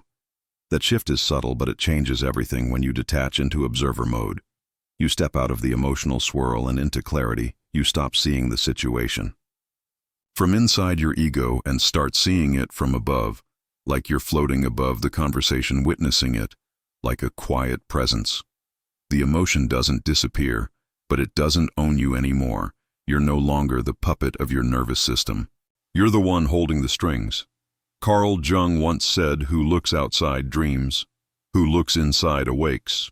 But there's another level. Who looks from above, understands that not every moment deserves a reaction, that most people are acting out their own scripts, their own habits, their own fears, and it has very little to do with you. Imagine someone speaks to you with sarcasm. The old reflex is to match it or shut down. But when you're in observer mode, you see it differently. You see their posture, their face, their tone, and instead of making it about you, you wonder what they might be carrying. You're not cold, you're just still. You don't absorb you, observe you, watch their behavior unfold like it's happening in a movie, and you realize you don't have to get pulled into their storm. That's presence. Socrates once said, "He who is not a good servant will not be a good master," and before you can master anything, external relationships, communication, energy, you have to learn to serve your own mind, to step back from it, to notice when it's trying to pull you into a narrative that doesn't serve you. Observer mode isn't avoidance, it's leadership. It's saying, I choose awareness over reactivity. The moment you watch instead of react, you regain your freedom. The tension is still there, but now you're studying it, you're learning from it, and that learning gives you options. You can say less, you can choose silence, you can move your energy instead of matching theirs. It's not about pretending to be unaffected. It's about realizing you don't have to be swept away just because someone else is drowning. Plato said the measure of a man is what he does with power. But the greatest power isn't what you say, it's what you withhold. The power to stay centered when someone tries to shake you, the power to let a moment breathe instead of trying to control it, the power to see the game without needing to win it. Most people don't have that power because they've never practiced stepping out of their identity. They've never watched themselves in action. They've never asked, who am I being right now? But the moment you start watching, you start changing, because you can't improve what you don't observe, and you can't observe if you're always immersed. Start small the next time you feel yourself getting tight, triggered, or anxious. Pause, imagine you're not you, you're just watching a person named you. In a scene, you're studying their tone, their thoughts, their posture. You're noticing what's rising inside of them and what they're choosing to do with it, that space you just created. That's the beginning of emotional sovereignty, and the more you practice it, the more natural it becomes. Eventually, the pause gets longer, the clarity gets sharper. You start noticing why you want to say something, where that reaction comes from. You don't judge it, you just see it, and that seeing is liberation. Aristotle said it is the mark of an educated mind to be able to entertain a thought without accepting it. That includes emotional thoughts. Just because you feel it doesn't mean you have to act on it. Just because something stirs in you doesn't mean it needs to be unleashed. Observer mode teaches you how to entertain the issue par emotion without becoming it. This is how you grow without force.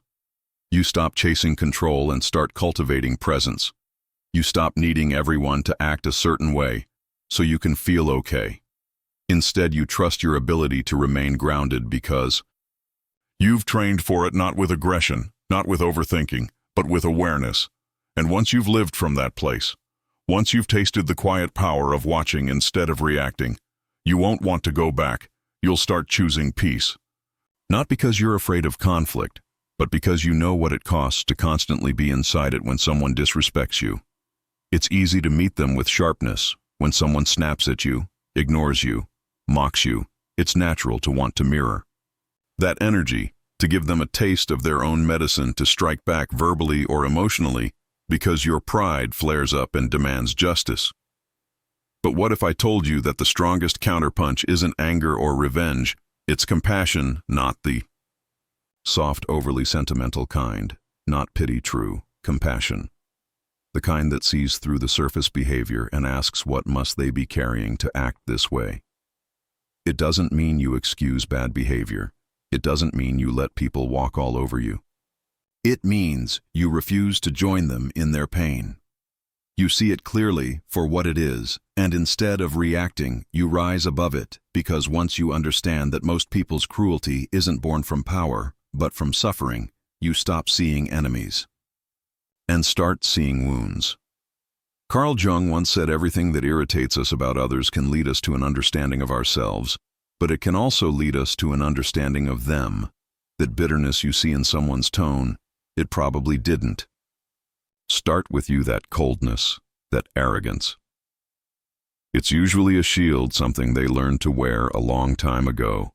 Maybe when someone hurt them, maybe when they decided never to be vulnerable again, and now it's hardened into their personality. You happened to be there when the wound showed up, but that doesn't mean it's about you. When you see someone lash out, ask yourself, is this strength or is this pain wearing armor? That one question shifts your entire posture. Suddenly you're not reacting. You're observing, and that observation gives you space. In that space, you find your real power. The ability to choose a response that doesn't add fuel to the fire. Plato wrote, "Be kind, for everyone you meet is fighting a hard battle." That includes the person you can't stand, the one who said the thing you can't forget, the one who acted like you didn't matter. They're not exempt. Their pain might look different. Their defenses might be sharper, but the struggle is still there. And when you meet pain with more pain, you just multiply it. But when you meet it with clarity, with understanding, with compassion, you interrupt the pattern. You refuse to be pulled into their storm. You stay rooted, and that rattles people more than any insult ever. Good compassion isn't weakness. It takes immense strength to hold back when someone's trying to provoke you to stay calm, when your pride is screaming to listen, when your ego wants to speak to soften, when everything in you wants to harden. That's real power, because it's power over yourself, over your impulses, over the part of you that wants to defend every wound. Socrates said, "The shortest and surest way to live with honor in the world is to be in reality what we would appear to be. We want to appear calm, wise, unshaken. But are we really, most of the time? No, we're reactive. We want to win. We want to be right. We want to hurt back. But what we really want deep down is to feel whole again, to feel that no one, not even the cruelest person, can take us out of ourselves. And that's exactly what compassion protects. It doesn't mean you don't feel hurt. It means you don't become that hurt. You feel it, yes.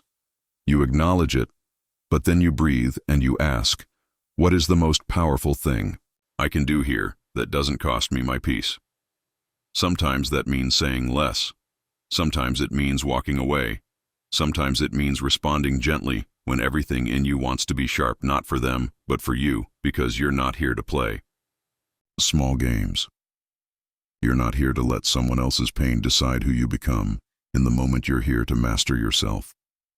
Aristotle said to avoid criticism, say nothing, do nothing, be nothing, but compassion isn't avoidance, it's presence, it's the highest level of emotional skill because it lets you protect your energy without needing to prove your strength. You stop keeping score. You stop needing the last word. You stop making everything personal. You start seeing people for what they carry. Not just how they act. That perspective changes everything. It turns the rude stranger into a soul having a rough day. The passive-aggressive coworker into someone starved for recognition. The person who left you behind into someone who never learned. How to stay. It doesn't erase your boundaries. It doesn't remove consequences, but it does remove the poison. And when you remove the poison, your mind clears. You move on faster. You sleep deeper. You don't replay the same argument 100 times. You don't build imaginary speeches in the shower. You're free. Not because they changed, but because you did. Compassion is the ultimate counterpunch because it puts you in control of your voice, of your energy, of your narrative. It reminds you that you don't have to be anyone else's reflection. You can be your own light. There's something in you that wants to correct them. You hear the lie, the misunderstanding, the subtle jab, and a part of you tightens. You want to set the record straight. You want to defend your name, your choices, your truth, and it feels like if you don't speak, if you don't respond, you're somehow agreeing or worse, surrendering. But what if you let them be wrong and let it mean nothing? That's where peace begins.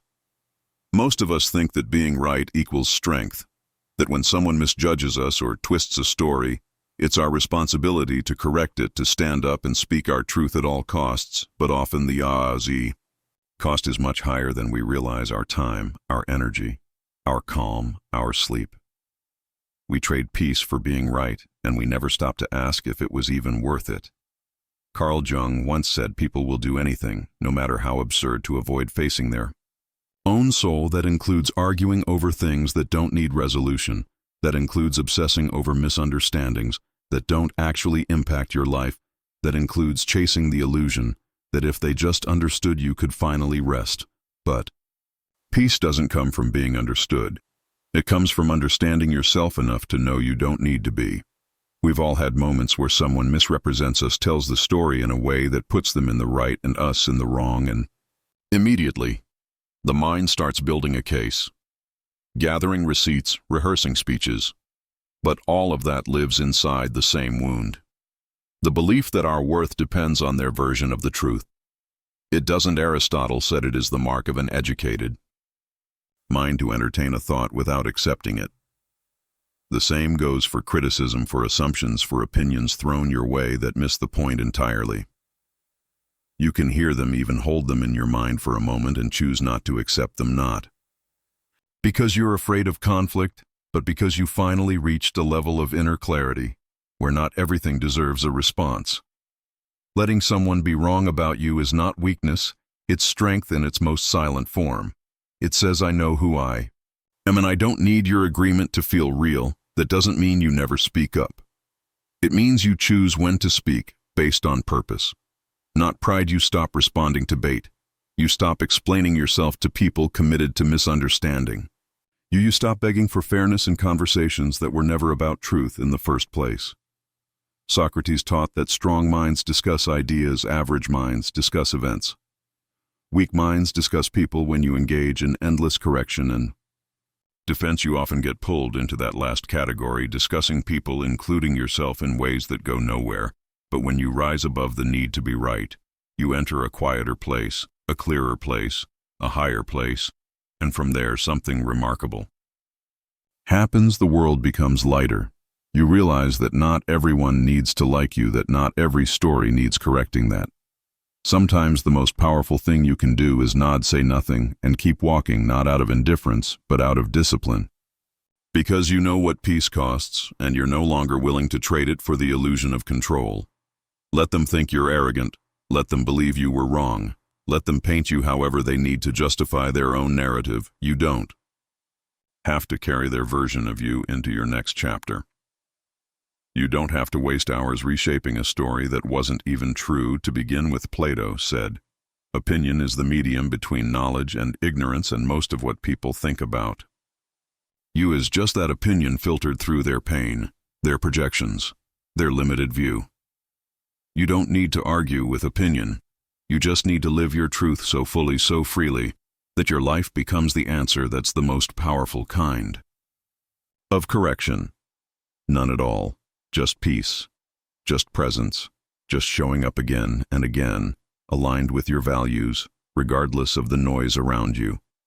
Because if you need them to agree with you in order to feel stable, your peace will always be at risk. One conversation, one post, one sideways look and you're spiraling again. But if you can let them be wrong and let it mean nothing, you walk through life unshaken, not cold, not detached. Just clear. The truth doesn't need to shout. Most people treat every insult like a fastball thrown straight at their chest. They catch it instinctively, grip it tightly, examine it, and then carry it around for the rest of the day, sometimes the rest of their life. But what if you didn't have to catch it at all? What if, when the words came flying, sarcasm, judgment, passive aggression, you simply let them fall? No need to block it, no need to dodge. Just watch it pass by and hit the ground with a quiet thud. Useless, powerless, empty. That's the visualization. Someone says something cruel, sharp, designed to poke at you, and instead of reaching for it, you imagine it floating right past your energy field, untouched. It lands behind you like a dropped pebble. You keep walking. You didn't absorb it. You didn't react. You didn't let it in. You just didn't catch it. This sounds simple, but it takes practice, because for most of us, insults don't just land on the surface. They pierce, not because the words are sharp, but because something inside of us believes them or fears they might be true. That's why they stick. They attach to old wounds, old doubts, and pull you into an emotional spiral. Carl Jung said, "Until you make the unconscious conscious, it will direct your life, and you will call it fate." And that includes your reactions. Every time you catch an insult, you're revealing a part of yourself that hasn't been fully healed yet, a place where you still crave approval, still doubt your worth, still feel the need to defend. But what happens when you start seeing insults as air, sound without substance? Just another expression of someone else's energy, an energy you're not obligated to take on. Suddenly, the world becomes lighter, not because people stop throwing words, but because you stop catching them. It's not about being indifferent, it's about being unavailable for what doesn't serve you. Socrates said, when the debate is lost, slander becomes the tool of the loser. Most insults aren't about you at all. They're projections, expressions of someone's own tension, fear, or powerlessness. And once you stop personalizing them, you stop being controlled by them. Imagine every conversation like a tennis match. You don't have to swing at every ball that comes your way, especially when the ball is covered in venom. Sometimes the most powerful move is no move at all. Just let the ball bounce past you. Let the insult fall to the ground and dissolve. That kind of stillness, of inner silence, isn't passive. It's a declaration, a quiet refusal to be moved by every low vibration that passes through your space. It's you saying, my peace isn't up for negotiation. Not today. Aristotle wrote, anybody can become angry. That is easy, but to be angry with the right person to the right degree at the right time, that is not easy. So don't be quick to anger. Be quick to observe. Be quick to remember that the insult isn't about you unless you decide it is. This is where visualization becomes a tool. When the words come, picture them, physically watch them float toward you like paper birds. You don't have to swat them. You don't have to analyze them. Just let them fall. Watch them lose momentum and flutter to the floor, unnoticed, unclaimed. And here's the magic. The more you practice this, the more naturally it happens over time. Insults lose their power, not because you're numb, but because you're awake. Awake to who you are. Awake to what's real. Awake to the fact that your energy is too valuable to be spent reacting to things that don't even belong to you. That's what this visualization trains you to do. Preserve your peace. In real time, you become the mountain that doesn't move when the wind blows. Not because you're stubborn, but because you're grounded in the truth that not every word deserves your attention. Not every opinion deserves your engagement. Not every judgment needs to be corrected. Let people be who they are. Let them speak from their pain if they must, but don't catch it. Don't turn their noise into your problem. Let it fall. Most people want to be emotionally strong, but only in theory. They love the idea of being calm, grounded, unbothered. But when the trigger actually shows up, a late reply, a disrespectful tone, someone cutting them off in traffic, all of that imagined strength disappears and they don't see it, but they're wasting the best opportunities. Life gives them to train you. Don't build emotional strength by avoiding discomfort. You build it by facing small triggers every single day and choosing not to flinch. Think about the body. You don't grow stronger muscles by sitting still. You grow them by doing something that challenges them. Resistance, strain, effort. The process isn't always comfortable, but that discomfort is where growth begins. The same is true for the mind, and even more true for the emotions. Your triggers are your emotional dumbbells. Every time someone irritates you, and you don't react, every time you feel that flash of anger, or jealousy, or fear, and you breathe through it instead of feeding it, you are rewiring your nervous system. You are retraining your emotional reflexes. You are building endurance where there used to be panic space, where there used to be impulse. Carl Jung said everything that irritates us about others can lead us to an understanding of ourselves, but it can also lead to mastery if you choose to work with it. If you choose to treat life as a gym and your emotions as the muscles you're here to strengthen. Most people live in emotional reaction. Something happens, they respond automatically. No pause, no awareness, just a cycle, trigger, reaction. Regret, repeat, and they wonder why they feel drained all the time. It's because they've never trained their emotional body. They're walking through life, unconditioned, letting every bump, every tone, every delay knock them out of rhythm. But once you start training with your triggers, everything changes. You stop taking things personally. Not because you've become numb, but because you've become precise. You can feel the emotion rise, observe it, and choose what to do with it. That choice, that strength. That self-ownership, that's freedom. Let's say someone cuts you off in traffic. That moment, heart jumps, breath tightens as a rep, not for your arms, but for your awareness. You can honk, curse, spiral, or you can inhale.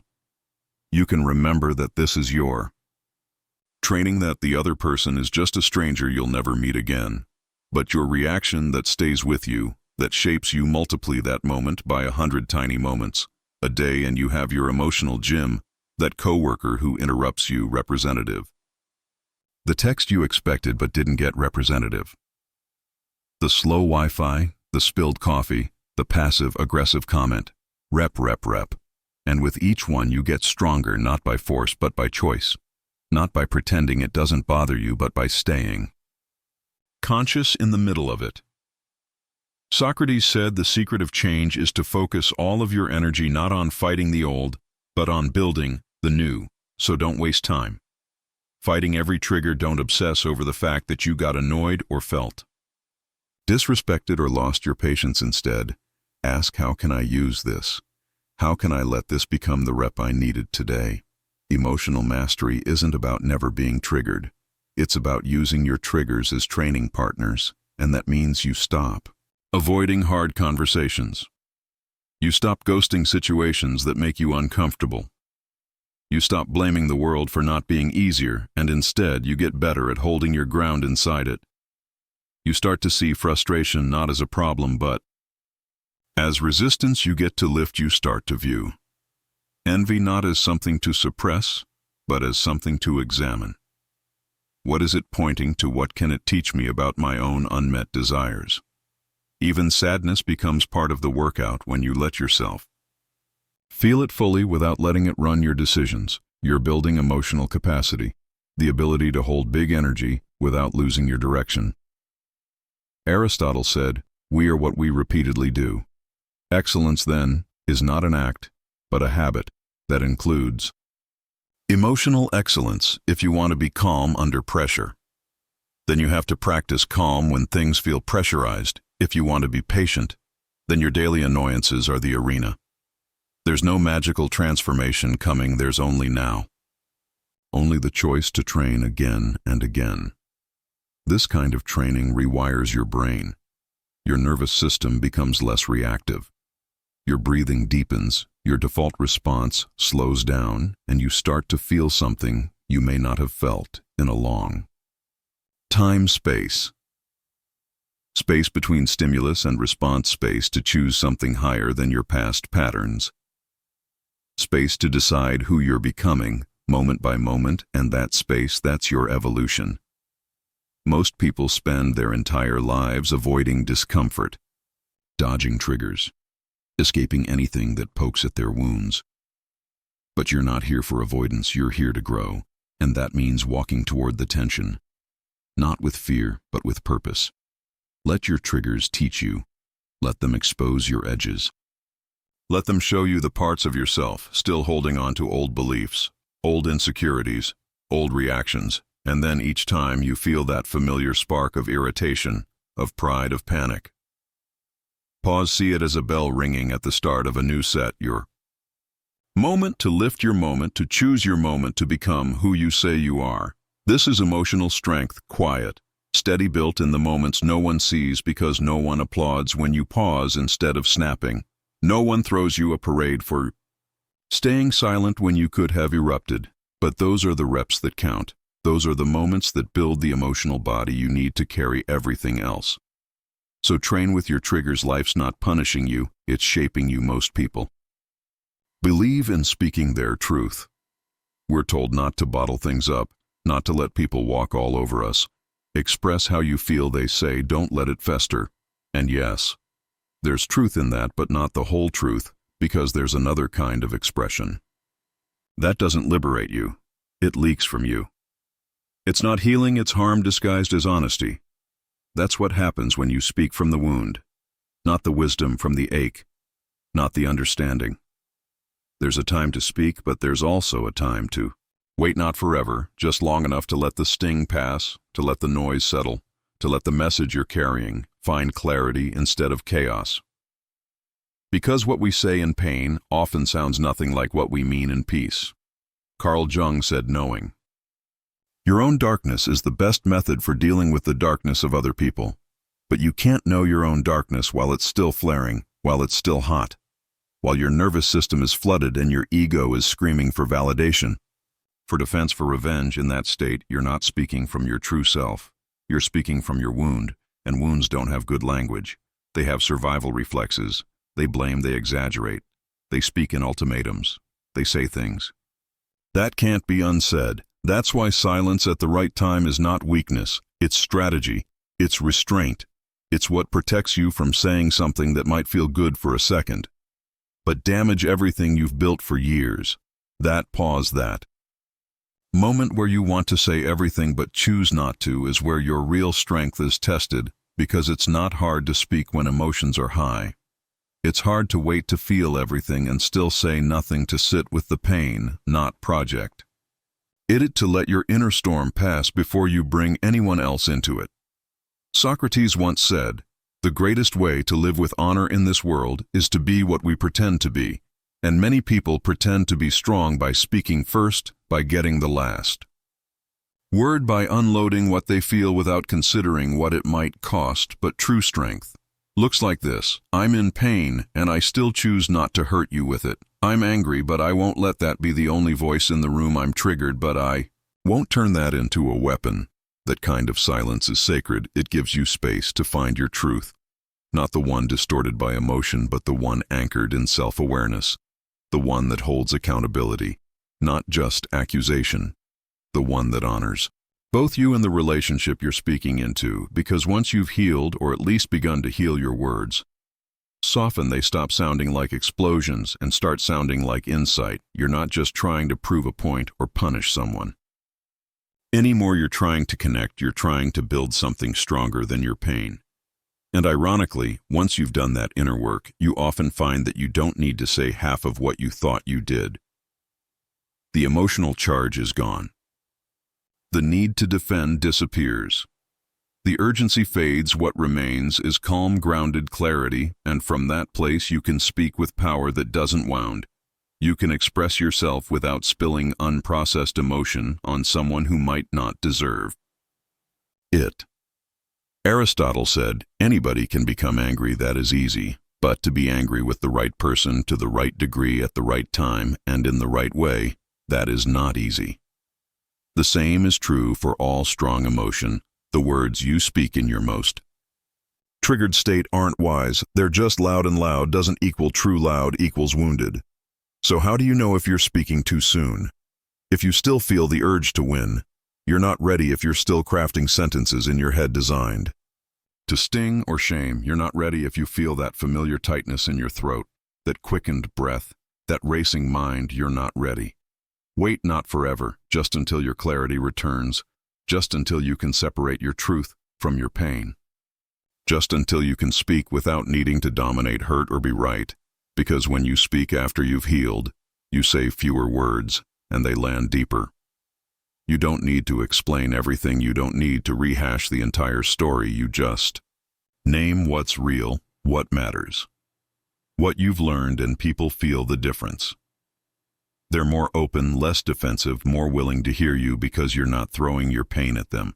You're offering understanding, and even if they don't understand, even if the words land on deaf ears, you can walk away knowing you spoke from your highest self, not your hurt self, and that alone is worth more than any temporary feeling of satisfaction that comes from getting it all out. Let the wound speak too. You first let it tell you what still hurts. Let it show you where you still need softness. Compassion boundaries tend to that. Then speak from the scar, not the cut. Speak from the lesson, not the chaos. Speak with love for yourself, not as a weapon against someone else, because silence used wisely is not silence at all. It's strength. It's choosing to protect your peace, your dignity, and your future. Even when the present feels heavy, and that's a power no outburst can ever match. Most people don't feel emotions, they become them. One moment, they're calm, the next, they're fury. One small comment, one unexpected delay, and suddenly, they're not thinking clearly anymore. They're gripped by anger, flooded with fear, drowning in shame. The emotion becomes the lens. It distorts everything, and they forget the most important truth. In that moment, you are not the emotion, you're the one watching it. That difference between being the feeling and observing it is the line between chaos and clarity, between being dragged around by every thought and standing still in the middle of the storm. Carl Jung said, until you make the unconscious conscious, it will direct your life, and you will call it fate. Emotions are part of that unconscious current. They rise without warning, surge through your system, and unless you've practiced awareness, they use you. You become their puppet, your voice, your posture, your choices. Driven not by wisdom, but by whatever raw feeling took over your system. But feelings are not facts. They're visitors. They show up, they speak, they leave. And if you can learn to pause even for a breath, you create space between you and the feeling. In that space, you reclaim your role. You remember that you are not anger. You are not fear.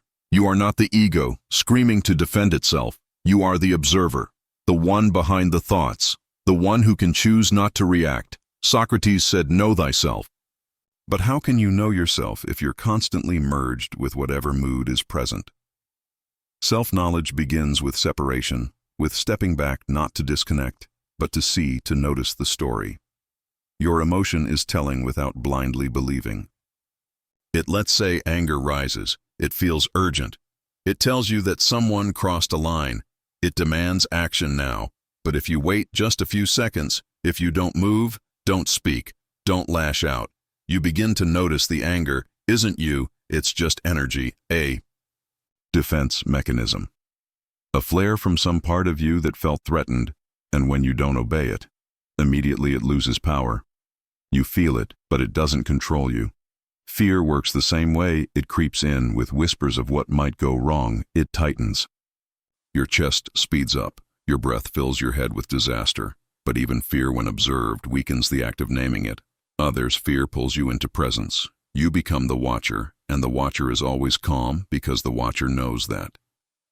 No emotion lasts that all feelings like clouds pass through the sky of your awareness, and you're not the cloud, you're the sky.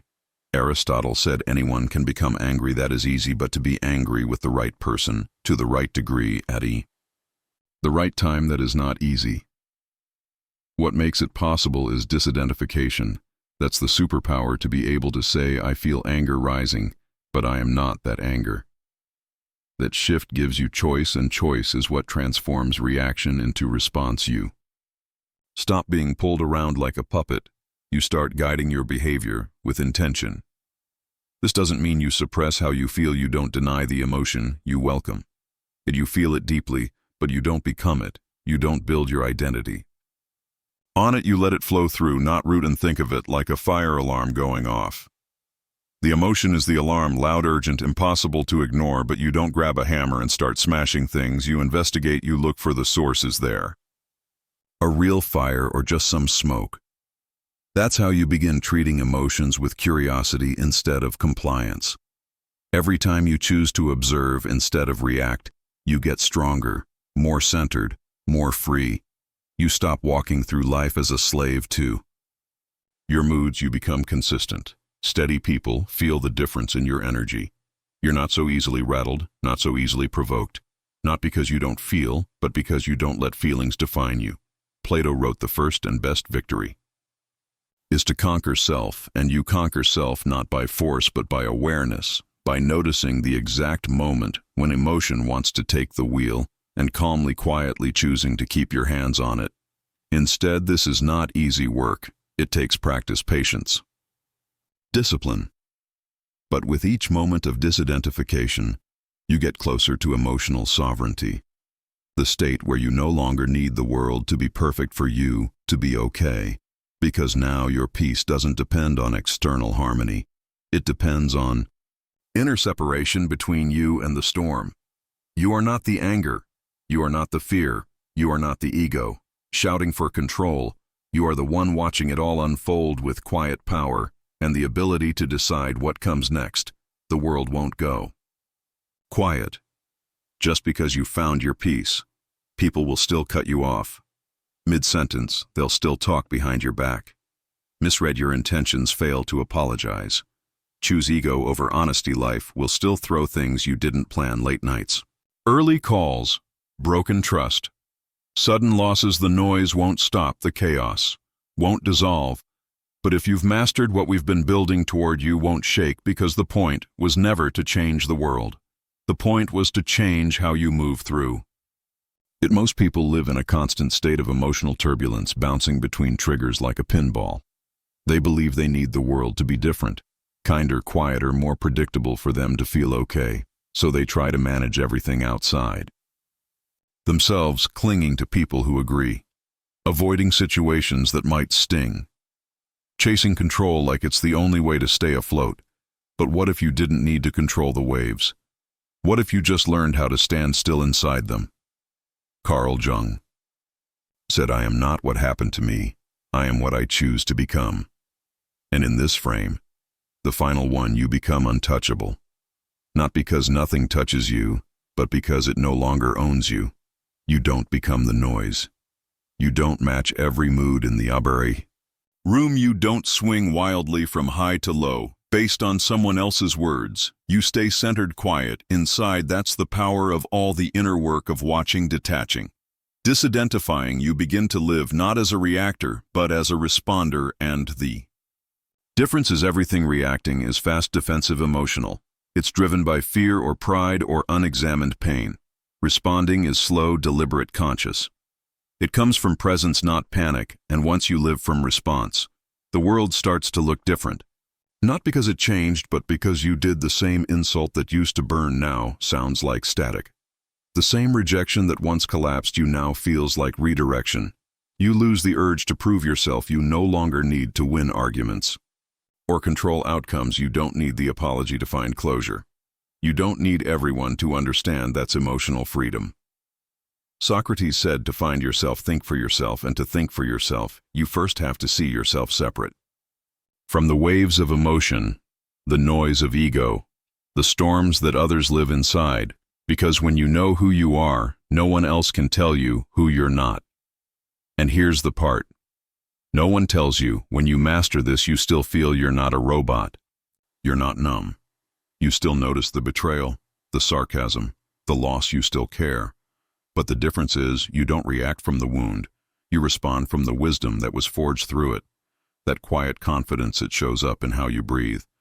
When everyone else is yelling, and how you choose silence over proving your point, and how you walk away not out of weakness, but because you're no longer trying to convince someone of your worth. Plato wrote the measure of a man is what he does with power. And the greatest power isn't dominance or control, it's restraint, it's discipline. It's the ability to stay aligned when everything around you is pulling at your edges. You don't chase closure. You don't repeat stories that drain you. You don't sit in rooms where your peace has to shrink. You walk forward with less noise, more clarity. This is the final frame where the world still roars, but your soul stays silent. Not because you're avoiding life, but because you've learned how to meet it. With awareness, with steadiness, with the kind of inner strength that can't be faked and doesn't need to be announced. You're not triggered. You're trained. You're not reactive. You're responsible for your energy, your choices, your presence, and the world notices. Not because you're louder, but because you carry something rare. A stillness that no insult can shatter, a calm that doesn't rely on comfort. A clarity that came not from escaping chaos, but from walking straight through it and coming out unshaken when the world pulls at your edges. Remember, your strength is not in how loudly you react, but in how quietly you remain centered. Let them shout. Let life twist. You are not here to match the storm. You are here to master your calm. Watch the next video on your screen to keep sharpening your mind and steadying your spirit. Thanks for watching.